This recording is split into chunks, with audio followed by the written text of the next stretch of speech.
बिस्मिल्लाहिर्रहमानिर्रहीम। अस्सलाम वालेकुम स्टूडेंट्स। तो आज के लेक्चर के अंदर हमारा टॉपिक है पाकिस्तान मोमेंट बाय आलमगीर हाशमी। तो इस लेक्चर के अंदर हम इसकी डिटेल में समरी करेंगे। तो शुरू करते हैं आज के लेक्चर। इस पोएम में पोइट ने पाकिस्तान की complex history, culture, identity and resilience को एक्सप्लोर किया। ये पोएम बेसिकली 3 पार्ट्स के अंदर डिवाइड की गई है। जो फर्स्ट पार्ट है ना, उस पार्ट के अंदर इंट्रोडक्शन टू पर्सनल रिफ्लेक्शन दिखाया गया, और जो सेकंड पार्ट है उसके अंदर हिस्टोरिकल विटनेस है एंड पास्ट इवेंट्स को दिखाया गया, और जो थर्ड पार्ट है ना उसके अंदर होप एंड रेजिलियंस को दिखाया गया। और जो थर्ड पार्ट है ना, इस पार्ट के अंदर फ्यूचर फोकस के बारे में भी बात की गई है कि फ्यूचर पर फोकस करना चाहिए, पोइट का कहना है। आलमगीर हाशमी ने अपनी इस पोएम के अंदर पाकिस्तान मूवमेंट को एक तहरीक के तौर पर नहीं बल्कि कल्चर इंटेलेक्चुअल इनकलाब के तौर पर देखा। और उनका कहना यह था कि ये जो तहरीक है ना, ये सिर्फ पॉलिटिकल पावर की स्ट्रगल नहीं है, ये सिर्फ पॉलिटिकल पावर्स की स्ट्रगल नहीं है, बल्कि ये तो एक कल्चरल और इंटेलेक्चुअल सेल्फ एक्सप्रेशन की तलाश करती है।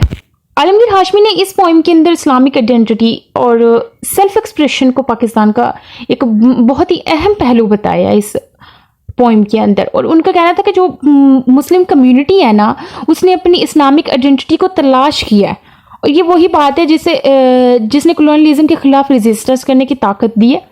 और पाकिस्तान मूवमेंट की जो शुरुआत है ना, वो 19वीं सेंचुरी में हुई थी, जब ब्रिटिश इंडिया के अंदर मुस्लिम कम्युनिटी अपनी एक अलग आइडेंटिटी और राइट्स के लिए डिमांड करी थी। उनको ये इस चीज़ की ज़रूरत महसूस हुई कि बरसगीर के अंदर हिंदू और मुसलमान जो हैं वो 2 कौमें रह रही हैं, और उन दोनों का जो मजहब है, उनके रहन सहन का तरीका, उनकी जो सारी चीज़ें हैं ना, वो एक दूसरे से बिल्कुल मुख्तलिफ है। तो इस वजह से उन दोनों का एक साथ रहना नहीं बनता। उन दोनों को एक अलग वतन, एक अलग लैंड मिलना चाहिए, जहाँ पर वो आज़ादी के साथ, फ्रीडम के साथ वो अपनी जो दीन के तकाजे हैं ना, उनको पूरा कर सकें, और उनको किसी भी किस्म की कोई पाबंदी ना हो वहाँ पर, और वो अपनी मर्जी से अपनी ज़िंदगियों को ना आसानी से वो जी सकें। तो अब हम चलते हैं इस पॉइंट की तरफ। तो ये जो पाकिस्तान मूवमेंट की पोइट्री है ना, ये 1947 के पार्टीशन के बारे में है।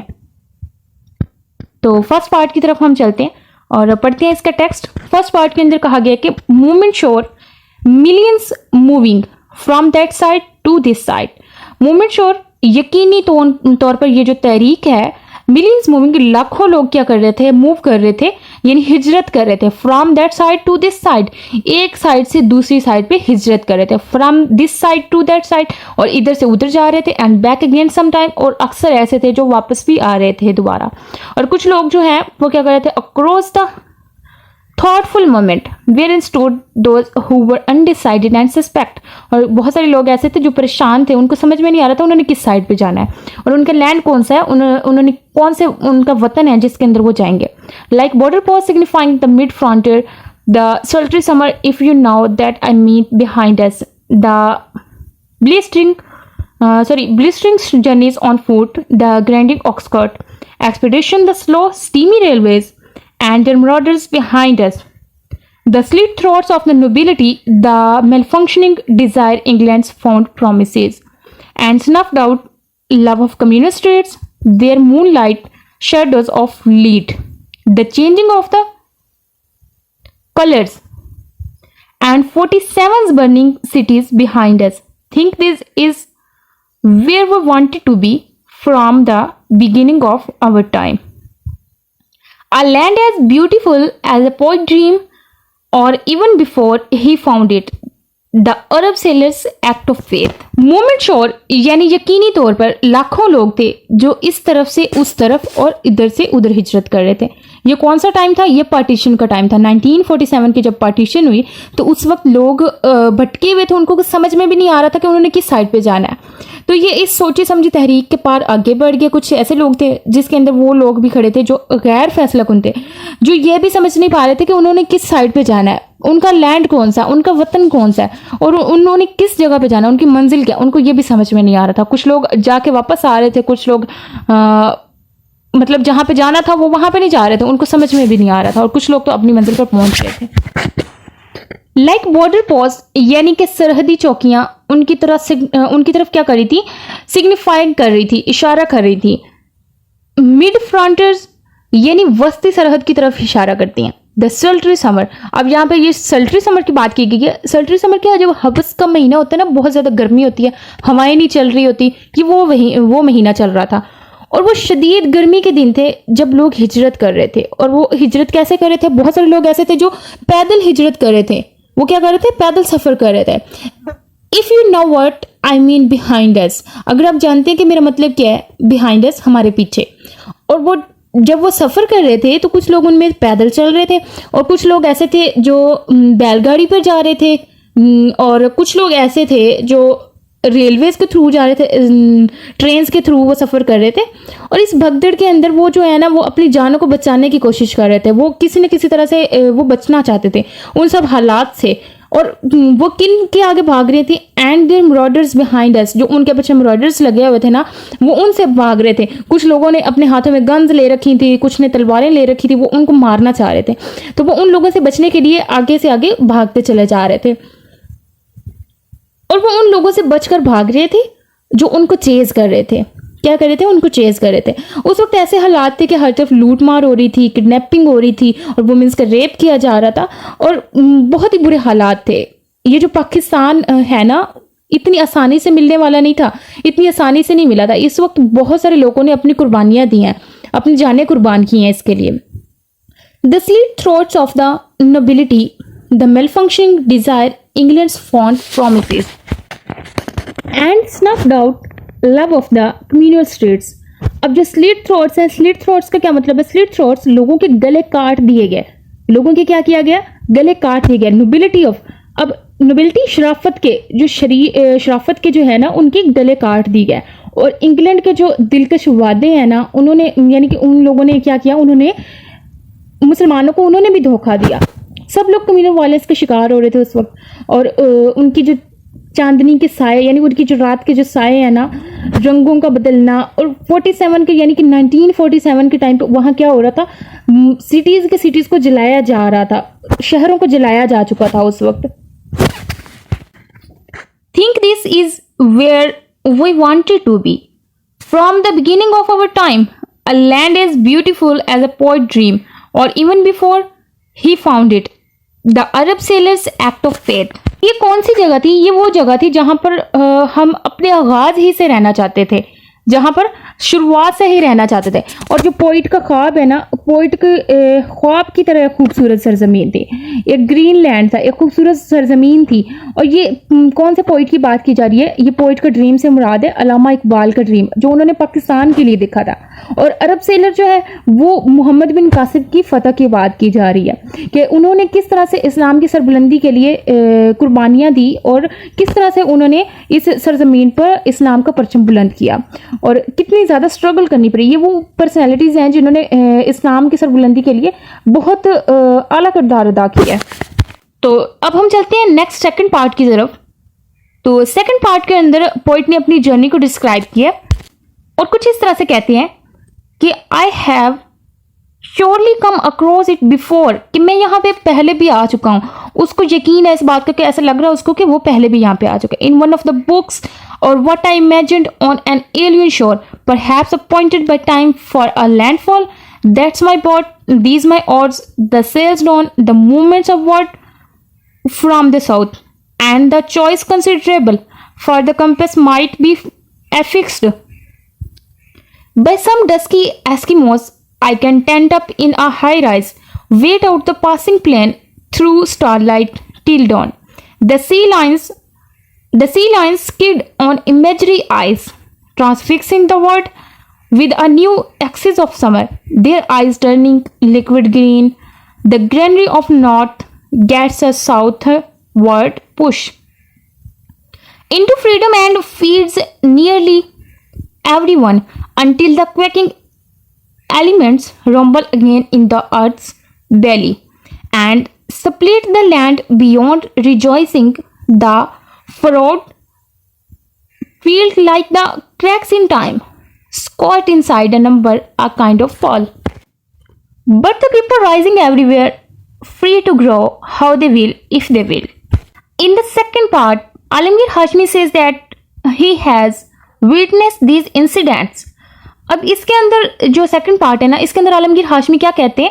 आलमगीर हाशमी का कहना है कि जो इंसिडेंट्स हुए थे ना पार्टीशन के टाइम के, उस टाइम भी वो वहां पे मौजूद थे। कैसे मौजूद थे, अब ये भी मैं आपको बताती हूँ वो किस तरह से वहां पे मौजूद थे। उनका कहना था कि उन्होंने एक बुक को पढ़ा और उससे उन्होंने वो जो पास्ट के इवेंट्स हैं उनको पढ़ा, और उन्होंने जब हम देखें कोई बुक पढ़ते हैं, कोई भी ऐसा हम हिस्टोरिकल कोई पढ़ लेते हैं ना टेक्स्ट, तो वहां पे हमें ऐसा लगता है कि जैसे हम भी उस जमाने में चले गया, वहीं पे चले गया, हमें सब कुछ नजर आ रहा है, जैसे कि हम लाइव देख रहे हैं सारी चीजें, बराह रास्त हमें सब कुछ नजर आ रहा है। तो बिल्कुल इसी तरह यही हालत थी वहां पे पोइट की। पोइट भी यही कर रहा था कि उसको ऐसा लग रहा था कि जैसे इसने ये जो सारे इवेंट्स हैं ना, जो सारे इंसिडेंट्स हैं, इन सबको वो पहले देख चुका है और वो उस टाइम पे वहां पे मौजूद था। लेकिन ऐसा बिल्कुल था नहीं कि वो वहां पे मौजूद हो, वो वहां पे मौजूद नहीं थे। लेकिन उन्होंने क्या महसूस किया, उन्होंने एक उनकी इमेजिनेशन थी ना, इस तरह वो उनका एक तस्वुर था, वो सोच रहे थे कि वो जैसे उनको लग रहा था कि वो वहां पे मौजूद थे। किस टाइम पे मौजूद थे, पार्टीशन के टाइम के, और वहां पर जो खून खराबा हुआ, वहां पे जो वायलेंस हुआ, उन सब चीजों को वो देख रहे हैं, अपनी आंखों से देख रहे हैं।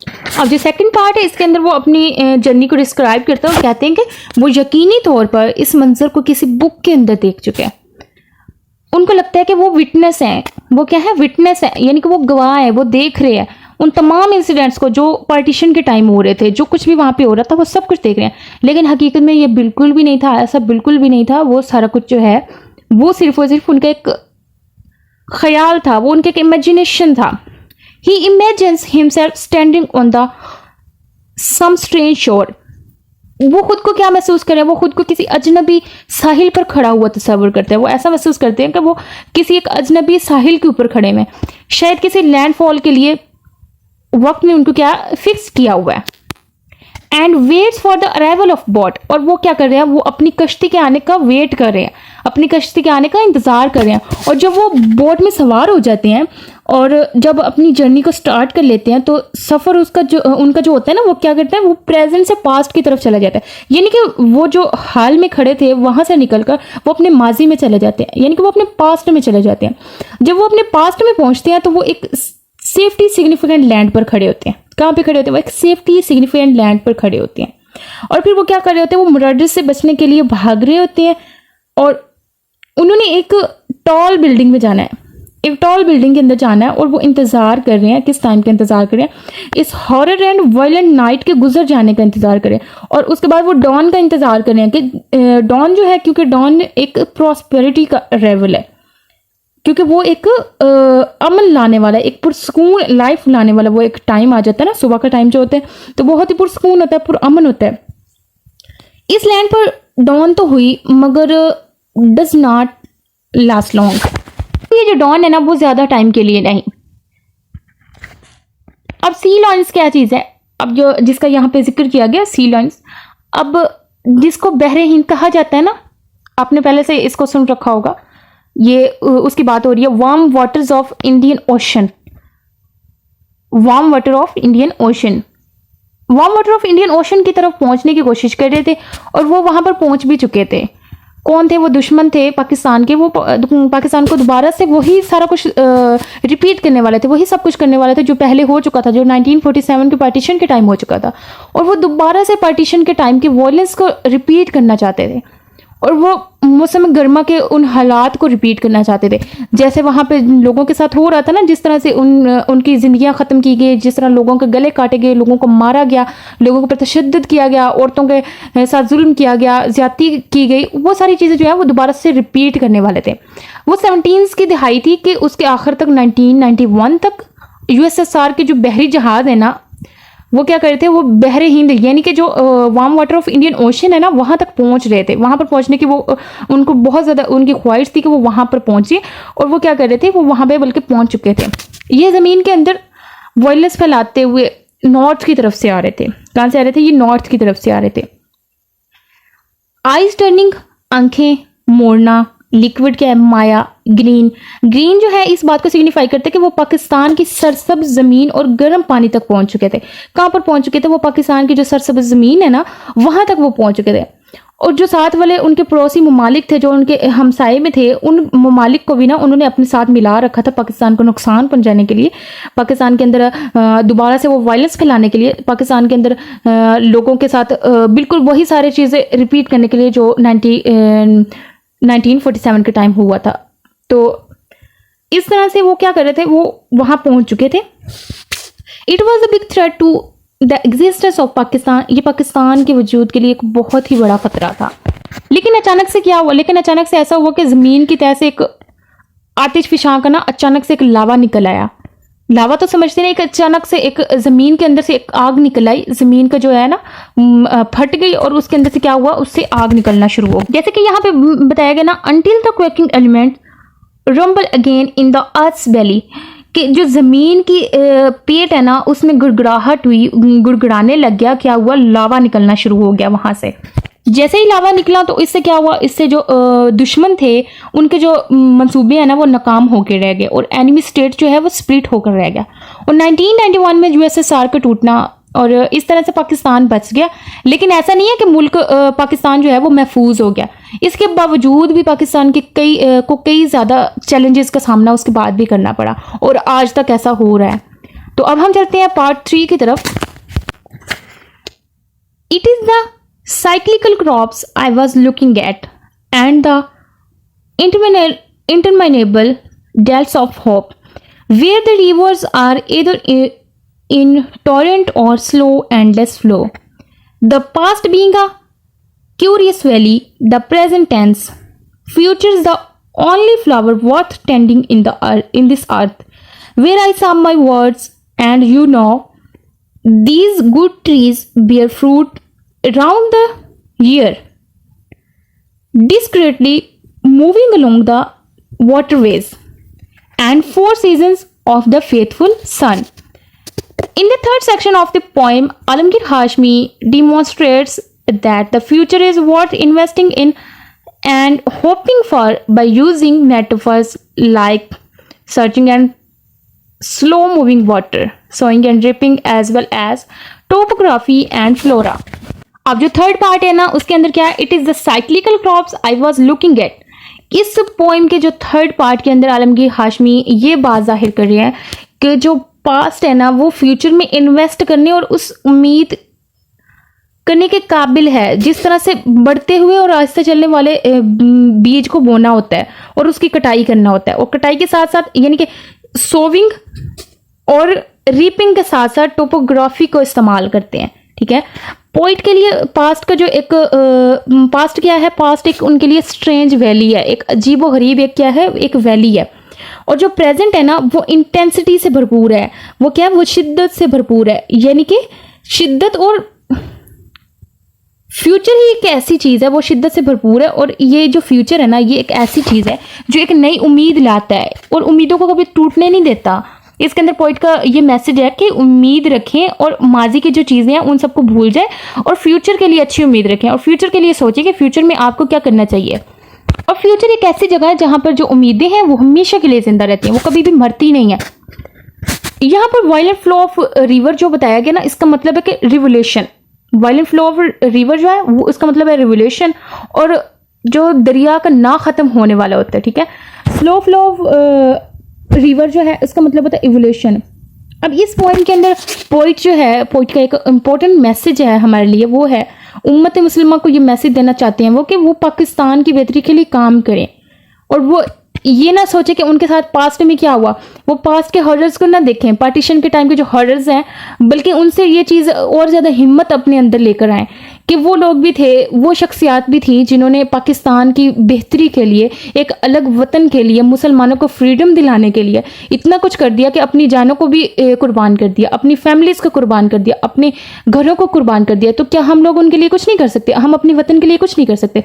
हमें भी अपने वतन के लिए कुछ ना कुछ करने की हिम्मत रखनी चाहिए। यानी कि हमें पास्ट को भूल जाना चाहिए और प्रेजेंट में इंटेंसिटी से काम करना चाहिए, और हमें फ्यूचर में कामयाबी और तरक्की के लिए कम्युनल हार्मनी और प्रॉस्पेरिटी का सीड सो करना चाहिए।